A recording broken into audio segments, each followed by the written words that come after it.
అంటే అప్పుడు ఈ సమాచారాన్ని నాకు చెప్పారు. అందుకని వెంటనే ఒకసారి మాట్లాడి అంటే మన దగ్గర చేసినా చేయకపోయినా గతంలో మన దగ్గర పనిచేశాడు అంటే మన కుటుంబ సభ్యుడు. ఆ కుటుంబం కష్టాల్లో ఉంటే ఆదుకోవాల్సినటువంటి బాధ్యత మనందరి మీద ఉంటుంది.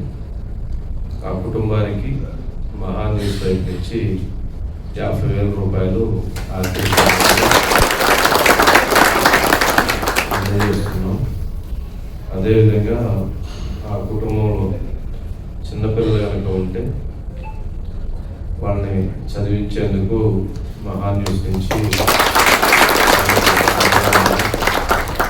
అదేవిధంగా పెద్ద పిల్లలు ఉన్నట్లయితే వాళ్ళకి జాబ్ కూడా ఇప్పించడానికి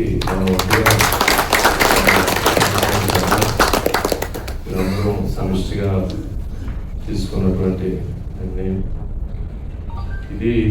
ఎందుకంటే జాండీస్ వాళ్ళు చనిపోయారు.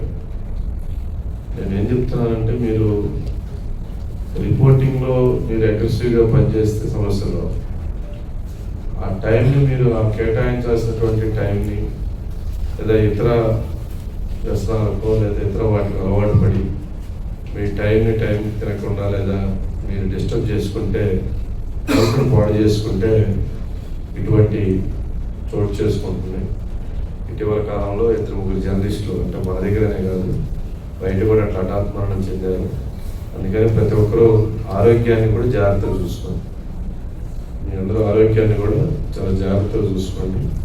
ఆ కుటుంబానికి ఇంకేదైనా ప్రభుత్వం వైపు నుంచి మనం ఇంకేదన్నా సహాయం చేయగలుగుతామో చూసి అందులో ఒకసారి టేక్ కేర్ చేసి ఇంకేదన్నా మన వైపు నుంచి చేయగలుగుతాము.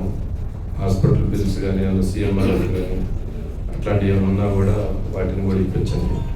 అందుకని అందరూ ఆరోగ్యాన్ని కూడా జాగ్రత్తగా కాపాడుకోండి. ఓకే.